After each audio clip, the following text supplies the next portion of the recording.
Perto de Jesus,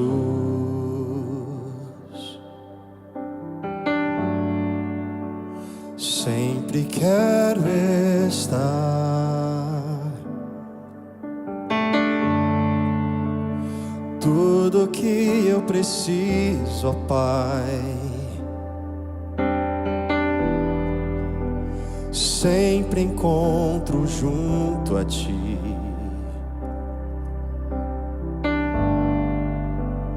Quero aqui ficar,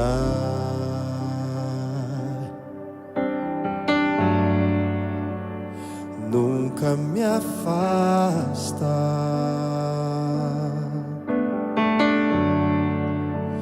e abrigando em Ti, Senhor, sinto Teu amor por mim.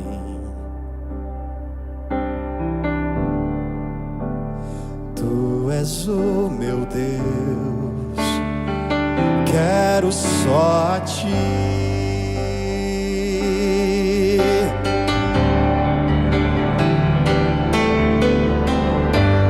Quero entregar o meu viver, Senhor. Sim, quero estar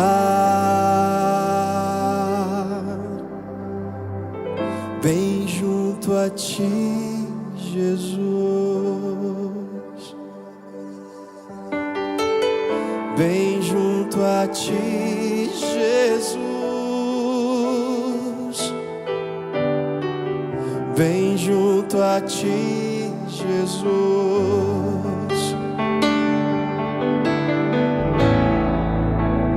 Perto de Jesus,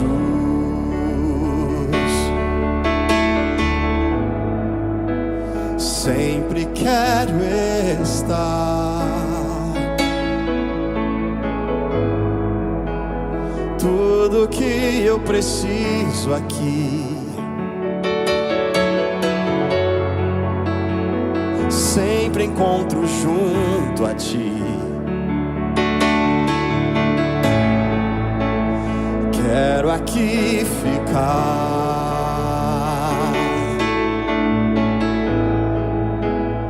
nunca me afastar,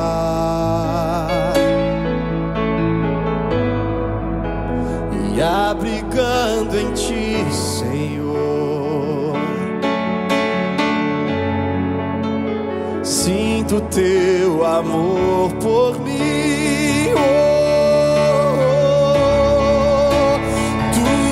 O meu Deus, eu quero só a Ti.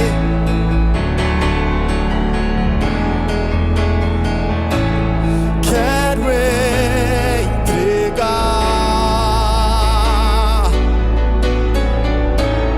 o meu viver, Senhor.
ti, Jesus. Bem junto a ti, Jesus.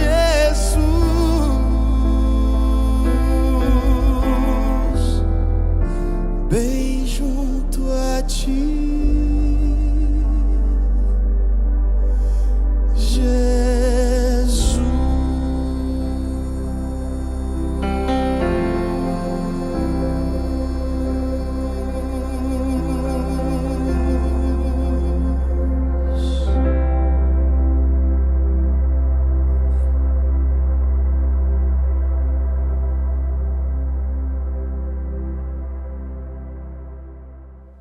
Deus é um Deus maravilhoso, o único Deus verdadeiro que existe e que deve ser louvado e adorado eternamente. O nosso Deus é muito misericordioso até para com os ingratos e maus. E nós vamos ler o texto sagrado. Toma atenção ao texto sagrado da mensagem que se encontra no livro de Jeremias, capítulo 29, capítulo 9, a partir do verso 20, que diz o seguinte: Ouvi, pois, vós, mulheres, a palavra do Senhor, e os vossos ouvidos recebam a palavra da sua boca, e ensinai o pranto a vossos filhos, a vossas filhas, e cada um à sua companheira a lamentação. Porque a mão se subiu, a morte subiu pelas nossas janelas e entrou pelos nossos palácios, para exterminar das ruas as crianças e os mancebos das praças. Fala, assim diz o Senhor, até os cadáveres dos homens jazerão como esterco sobre a face do campo, e como gavelas atrás do segador, e não há quem as recolha. Assim diz o Senhor, não se glorie o sábio na sua sabedoria, nem se glorie o forte na sua força, não se glorie o rico nas suas riquezas, mas o que se gloriar, glorie-se nisto, em me conhecer e saber que eu sou o Senhor, que faço beneficência, juízo e justiça na terra, porque destas coisas me agrado, diz o Senhor. Até aqui a Santa Escritura. Esperamos que o Senhor Deus, na sua bondade, nos conceda a graça de podermos entender a Santa Escritura. Nós vivemos num tempo difícil. Nós vamos falar sobre o que é que a Deus é agradável. O texto refere-se ao número 23 e 24 do capítulo 9 de Jeremias. E tem apenas dois aspectos de meditação. O que é agradável a Deus? Existe nestes dias um paralelo bíblico do tempo de Jeremias, onde também o mundo está violento e como no passado rejeitam a palavra de Deus, a luta do bem contra o mal e do mal contra o bem é por todo o mundo e particularmente nesta parte do mundo, nos Estados Unidos da América. Deus tenha misericórdia de nós. O mundo recusa ouvir a palavra, submeter-se à palavra do Senhor, e antes quer a violência. E essa violência vem do pai da violência, conforme Jesus ensinou em João 10:10, que ele veio para matar, destruir e roubar.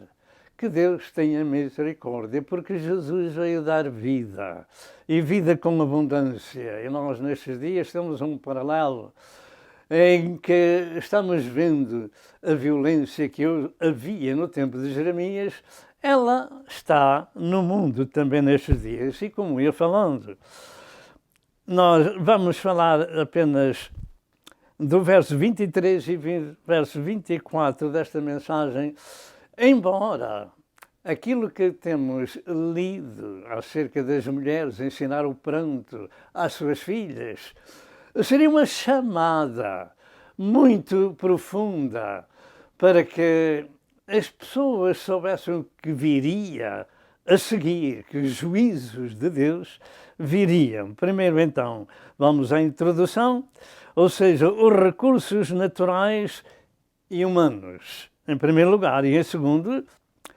o que a Deus é agradável. O que esperamos nós nestes dias? Tomemos para nós os conselhos divinos. Assim, ao introduzir esta mensagem, quando Deus chamou este jovem, Jeremias, para servir a situação do reino de Judá era espiritualmente caótica, e o trabalho de Deus para este profeta era de proclamar juízos divinos sobre o povo de Deus e não só, também sobre as nações. Mas também alguma esperança se houvesse mudança de vida. Israel naquele tempo era composto de dois reinos, Judá e Israel.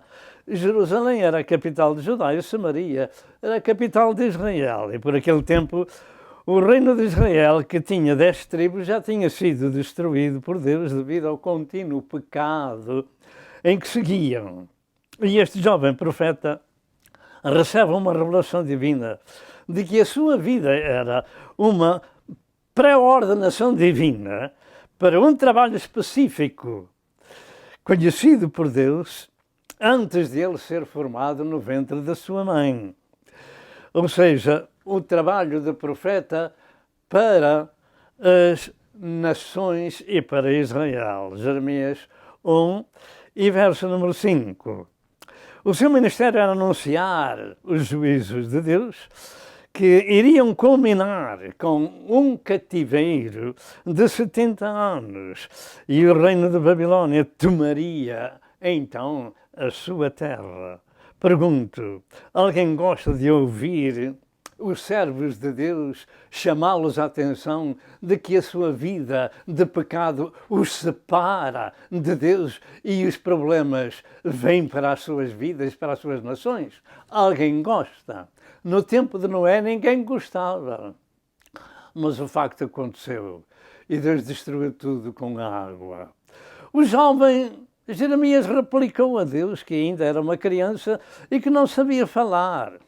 Mas o Senhor não atendeu às suas desculpas e lhe afirmou: não digas, sou uma criança, porque onde quer que te enviar irás. E tudo quanto te mandar dirás. Jeremias 1, verso 6 e verso 7. Os servos de Deus têm esta responsabilidade sobre os seus ombros de anunciar não aquilo que o povo quer, mas aquilo que Deus fala. E o próprio Senhor estendeu a sua mão e tocou na boca do profeta e disse: eis que ponho as minhas palavras na tua boca.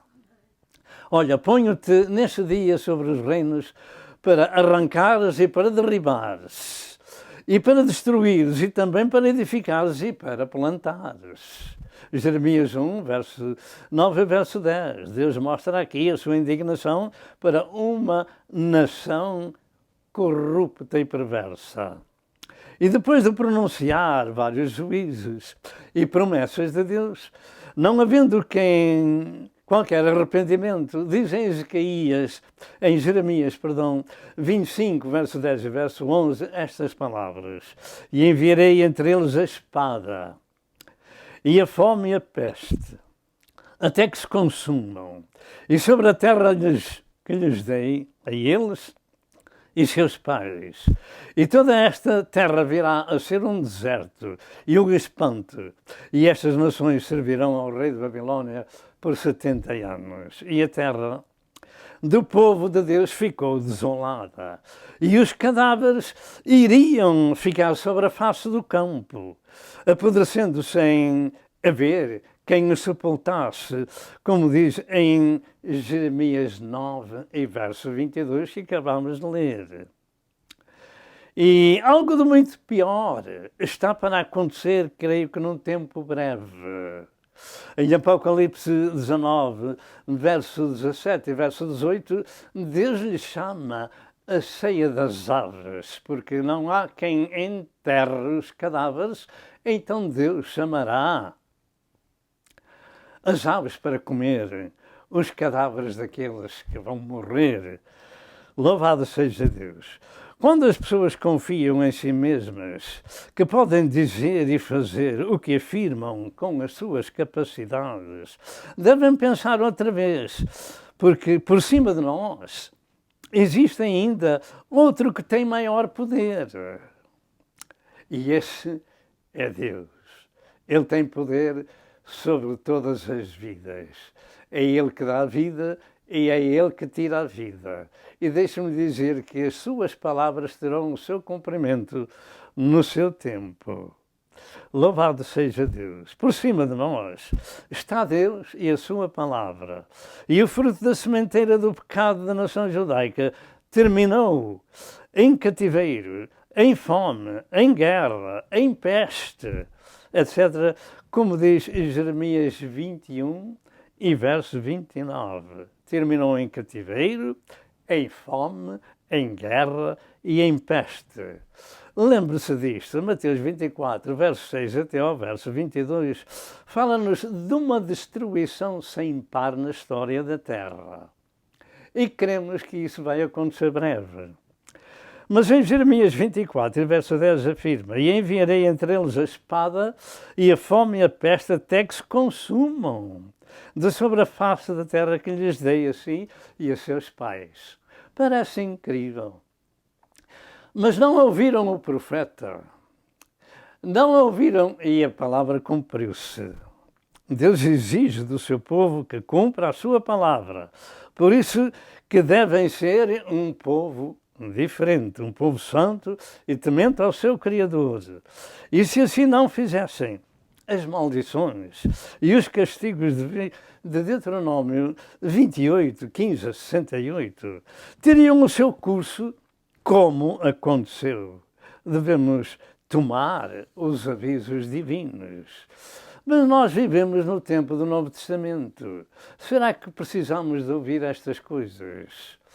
No Novo Testamento, Paulo disse que tudo o que sobreveio ao povo de Deus no Velho Testamento estão escritas para nosso aviso e para nosso ensino. 1 Coríntios 10 e verso número 11. E este tempo é como um paralelo do tempo daquele povo do profeta Jeremias.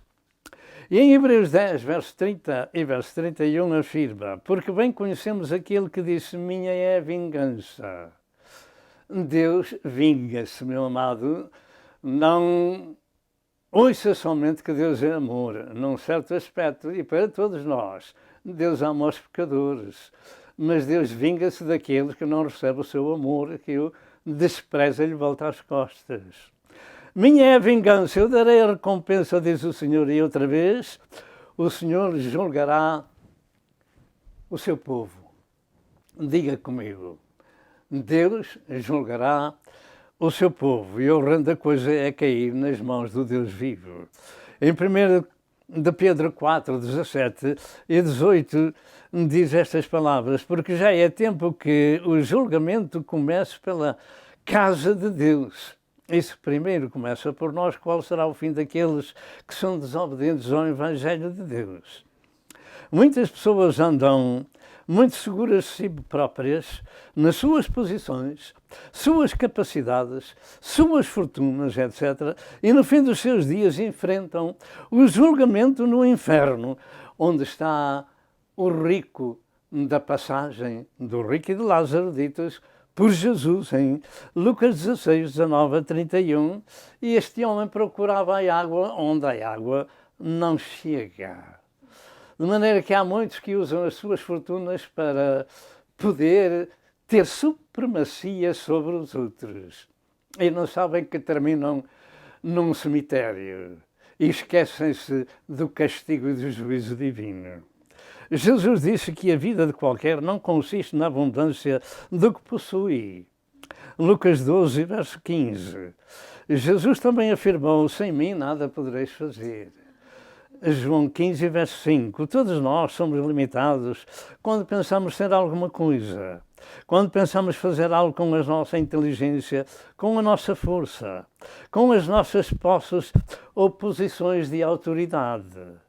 Aliás, diz em Apocalipse 6, verso 15 ao verso 17, afirma que as autoridades e todos os outros vão segui-los numa oração muito estranha. Vão se esconder nas cavernas das montanhas e pedir às rochas para cair sobre eles, porque não podem olhar para aquele que está sentado sobre o trono e para a ira do Cordeiro, porque é vindo o grande dia da sua ira, e quem poderá subsistir? Serão as autoridades os primeiros a fugir. Louvado seja o nome do Senhor. Portanto, tomemos o ensino sagrado a sério. Não se glorie o sábio na sua sabedoria, nem se glorie o forte na sua força, nem se glorie o rico nas suas riquezas. Muitos são os que têm recursos naturais e pensam apenas na sua glória terrena. Os grandes, os poderosos, confiam em si mesmos, de que o seu dinheiro tudo lhe pode comprar. Os povos são forçados às suas ideologias satânicas, mas eles acabam, como disse, no pó da terra. E o povo de Judá foi em cativeiro com o seu rei, a terra ficou com os cadáveres sem ser sepultados, os palácios foram queimados, os muros destruídos e nem sequer Deus poupou o seu próprio templo. O templo de Salomão, que foi destruído, foi queimado, como diz em Jeremias 25 e verso número 13. Lembra-se do que está escrito, que aquilo que o homem semear, isso mesmo se fará, porque Deus não se deixa escarnecer. A glória, a fama, o poder do homem têm um fim. Tudo acaba num cemitério e o seu fim pode ser muito amargo no outro lado da vida. Não se glorie o sábio na sua sabedoria. Muita dessa sabedoria humana transforma-se em ideologias humanas, espúrias e diabólicas que enchem os centros de ensino humanístico e contrário ao conteúdo bíblico que é a palavra de Deus. As ideias fora de Deus dão sempre mau resultado. Os grandes, os poderosos, sem Deus, fazem as guerras. O povo sofre. As nações ficam destruídas. São ideologias satânicas. E o resultado dessa glória e sabedoria humana separa o homem de Deus e ele fica só. Então fica entregue a Satanás. A ruína das nações do mundo vem pelo ensino espúrio e diabólico dessa glória humana. Muitos há que não atendem a isto, e isto é verdade. Nestes dias, como já andam cansados do humanismo atual, que produz separação de Deus, a religião de Roma se tem juntado às outras religiões do mundo para fazer um novo humanismo. Rejeição completa de Deus. E isto vai acontecer no fim dos dias. Vai acontecer um problema grave, como nunca aconteceu em Mateus 24, verso 21 e verso 22. O fim do humanismo está ali. Se o Senhor não abreviasse aqueles dias, nenhuma carne se salvaria.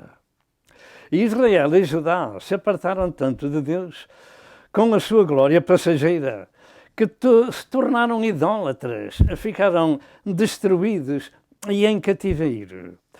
Nestes dias, o mundo continua com as suas ideias, seus recursos, suas posses, suas forças, e o seu fim é a corrupção, as guerras, as fomes, as pestes preditas neste sagrado livro. Este é o facto. Jeremias 8, e verso 9 afirma: os sábios foram envergonhados, foram espantados e presos. Eis que rejeitaram a palavra do Senhor. Que sabedoria teriam? Em 1 Coríntios 3, e verso 19 afirma que a sabedoria deste mundo é loucura diante de Deus. Sabe o que é ser louco? É ser estúpido. Depois está escrito: ele apanha os sábios na sua própria astúcia. A segunda parte do estudo da mensagem, o que é agradável a Deus?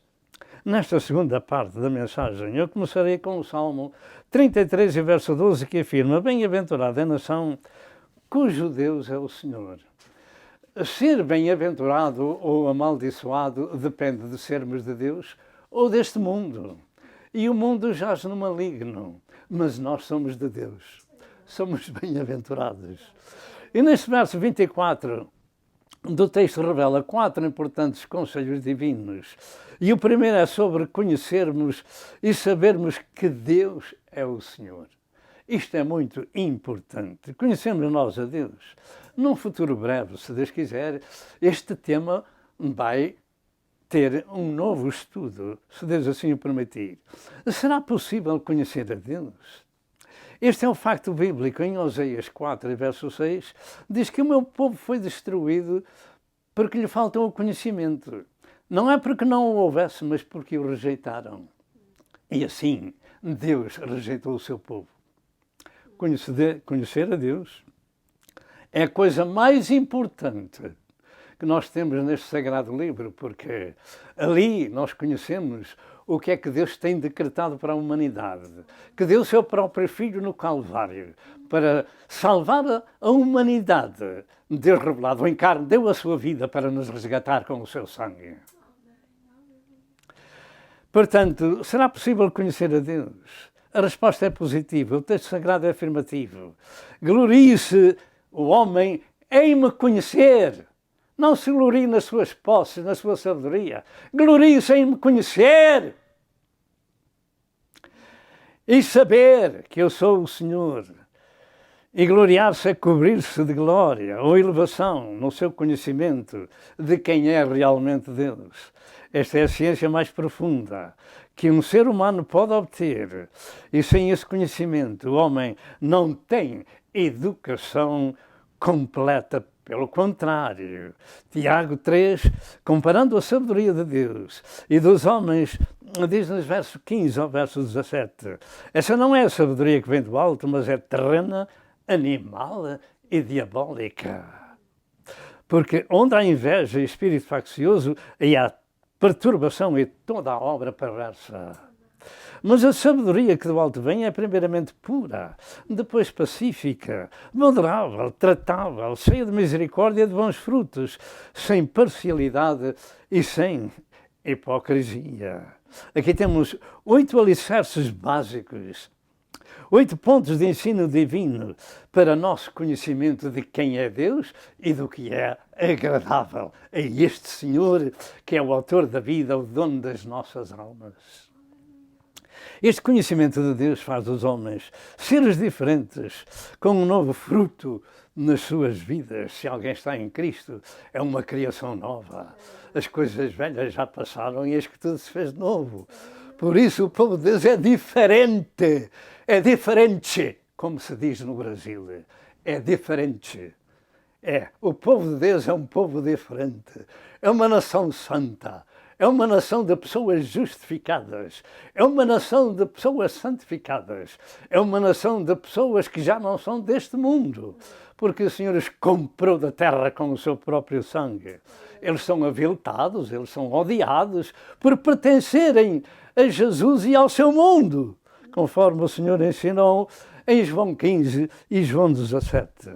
Esse conhecimento de Deus faz os homens diferentes nas suas vidas, faz ter um fruto novo. Sabemos nós que Deus é o Senhor. E o que significa ser Deus o Senhor? Senhor significa que Ele tem senhorio sobre nós, que é o nosso Criador, o dono das nossas almas e que deve ser reverenciado, louvado, adorado e obedecido. E muito mais. Pergunta, conhecemos nós a Deus? A resposta é esta, é que ela daria um grosso volume. A maior parte da humanidade não conhece a Deus. E também nestes pequenos programas não podemos dizer muito, mas vamos dizer o suficiente. Não existe no mundo e em todas as gerações dos homens outro livro que nos faça conhecer quem é Deus, senão a Bíblia Sagrada, pelo facto de que ela é a palavra de Deus, é a revelação de Deus ao homem. Nela encontramos tudo o que a gente necessita para saber o princípio, o meio e o fim e aquilo que nos aguarda quando fecharmos os olhos neste pobre mundo. Assim, ao lermos e ao ouvirmos o livro sagrado, ficamos conhecendo quem é Deus por tudo o que este Senhor tem feito, tem criado e nos avisa. Segundo, Deus é o autor da vida, o criador do universo, Gênesis 1, verso 1, e o Salmo 8, verso 3. E Jó 33, e verso 4, diz: o Espírito de Deus me fez, e a inspiração do Todo-Poderoso me deu vida. Somos obra das mãos de Deus. Do pó fomos tomados, para o pó voltamos. Mas a Bíblia diz que o Espírito volta a Deus que o deu. E vai dar contas do que passou. No Salmo 33, verso 8 e verso 9, afirma: tema toda a terra ao Senhor. Tema-no todos os moradores do mundo, porque falou e tudo se fez. Mandou e tudo apareceu. A sua palavra tem poder criativo. O Senhor falou: haja luz, e houve luz. Louvado seja Deus, nosso Senhor. Terceiro, Deus é conhecido por ser um Deus trino. Ele se revela na pessoa do Pai, do Filho e do Espírito Santo. Mateus 11, 25 a 27 e em Mateus 28, verso 19, Jesus disse: ide e ensinai todas as nações, batizando-os em nome do Pai, do Filho e do Espírito Santo. Em quarto lugar, este glorioso Senhor é onipotente, onipresente e onisciente, tudo sabe, tudo pode, tudo vê, nada se furta ao seu saber. Ele sabe onde está o engano, as mentiras e tudo mais, e a seu tempo ele as descobrirá. E como no passado de Jeremias, o mundo vem aí a ficar com os cadáveres sobre a terra, e não havendo quem os sepulte, o Senhor chamará as aves do céu para a grande ceia do dia de Deus, em Apocalipse 19. Louvado seja Deus. Assim, no verso 24 desta mensagem, revela ali também 3 dos principais atributos deste glorioso Senhor que devemos conhecer e que isto lhe é agradável e que nisso sente prazer. Primeiro, Deus faz beneficência na terra. Segundo, Deus faz juízo na terra. Terceiro, Deus faz justiça na terra. A beneficência é o ato de fazer bem. No Salmo 103, verso 2, afirma: bendize, ó minha alma, ao Senhor, e não te esqueças de nenhum dos seus benefícios. É Ele que perdoa todas as tuas iniquidades e sara todas as tuas enfermidades. E nós daqui dizemos: amém, Senhor. Faz assim para com o povo doente. Tem misericórdia dos que sofrem e daqueles que os tratam por este mundo inteiro. Porque o Senhor é grande e cheio de misericórdia. Em segundo lugar, Deus faz juízo e justiça na terra. E o juízo é o ato de julgamento solene. E no seu tempo ele será exercido. Em Eclesiastes 2 e verso 14, diz: porque Deus há de trazer a juízo toda a obra, e até tudo o que está encoberto, seja bom, seja mau. Todos nós temos que nos apresentar um dia em diferentes lugares, em diferentes pontos da história, para dar conta da nossa vida e do nosso trabalho àquele que nos deu a vida e a semelhança dele próprio. Em terceiro lugar, Deus faz justiça na terra. A justiça é explicada como a virtude moral que inspira o direito dos outros. E para nos dar o que nos pertencia, Deus enviou Cristo à terra, ao Calvário. Em Romanos 3, 24 e 25 diz: sendo, pois, justificados gratuitamente pela sua graça, pela redenção que há em Cristo Jesus, ao qual Deus propôs para propiciação pela fé no seu sangue, para demonstrar a sua justiça, pela remissão dos pecados antes cometidos, sob a paciência de Deus. Disto Deus se agrada, que tu e eu saibamos quem é e o conheçamos nos seus planos divinos para com a humanidade. E nunca se esqueça que Deus não se deixa escarnecer. Aquilo que o homem semear, isso mesmo se fará. O homem não é nenhum animal. Ele é chamado a ouvir a palavra de Deus. O Senhor diz, ó terra, terra, terra. Não são os montes nem os vales, mas são os homens que nela habitam. Ó terra, terra, terra, ouve a palavra de Deus. Finalizando, conhecer e saber destas coisas é o que Deus se agrada. Vamos dizer, é o que Deus se agrada, é conhecer a Deus e ouvir a sua palavra. Em Romanos 12, verso 1, afirma que nós devemos apresentar a Deus os nossos corpos em sacrifício vivo, santo e agradável a Deus. Nós não somos irracionais, recebemos a imagem e semelhança do Criador. E ao ouvirmos a sua palavra, ela regenera as pessoas, torna-nos novas criaturas e somente por ouvir a palavra de Deus. Em 1 Coríntios 5, verso 9 e verso 10 diz também, porque o fruto do Espírito está em toda a bondade, justiça e verdade, aprovando o que é agradável a Deus. O que é agradável a Deus. Ouça a palavra de Deus. Conheça ao Senhor. Conheça os seus planos. Lembra-se disto em Oséias 4, verso 6. Como já foi dito, o povo do Senhor foi destruído. Diga, o povo do Senhor foi destruído. Este é o assunto de Jeremias. O povo de Deus foi destruído. Porquê? Porque lhe faltou o conhecimento. Porque tu rejeitastes o conhecimento, o Senhor também te rejeitou. E assim é nestes dias. Em Oséias 6 e verso 3, contudo, afirma que conheçamos e prossigamos em conhecer ao Senhor, como a alva será a sua saída e a nós virá. E ele a nós virá como chuva, e como a chuva serôdia que rega a terra. Se a gente procurá-lo, vai encontrar. Se a gente o deixar, ele nos deixará. Vamos prosseguir em conhecer ao Senhor. E para finalizar, dizem em Hebreus 12, verso 28, estas palavras. Pelo que, tendo recebido um reino que não pode ser abalado, retenhamos a graça pela qual sirvamos a Deus agradavelmente com reverência e piedade. Deus se agrada destes conhecimentos, de sabermos quem é o Senhor, a quem servimos, quem é este Senhor que criou o universo, e só o podemos fazer quando nós ouvimos, estudamos, lemos a palavra do Senhor, que é Espírito e vida, que é lâmpada para os nossos pés e é luz para o nosso caminho. Como disse, este assunto de conhecer a Deus tem prosseguimento, possivelmente de hoje a 15 dias. Lembre-se de que Deus procura os pecadores para os salvar. E se você está numa situação apartada de Deus, faça esta oração e diga, ó Deus, tem misericórdia de mim, pecador.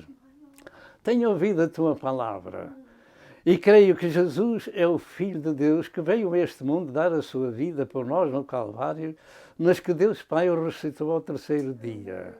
Eu confesso que Ele é o meu Senhor e o meu Salvador pessoal. Senhor, perdoa os meus pecados e escreve o meu nome no livro da vida, porque eu clamo pelo poder e misericórdia do Senhor e que o sangue de Jesus me purifique de todo o meu pecado. Peço a Deus em nome de Jesus, eu aceito a Jesus como o meu Salvador pessoal e rejeito o diabo e rejeito o seu trabalho. Quero seguir a Jesus, perdoa-me e escreve o meu nome no livro da vida. Peço a Deus em nome de Cristo Nosso Senhor. Se você fez esta oração, você é uma pessoa perdoada. Agora precisa, no lugar onde habita, procurar uma igreja evangélica onde se ministra um novo nascimento espiritual e dar publicamente o coração a Jesus. Que Deus vos abençoe e até outra vez, se Deus quiser. Amém e amém.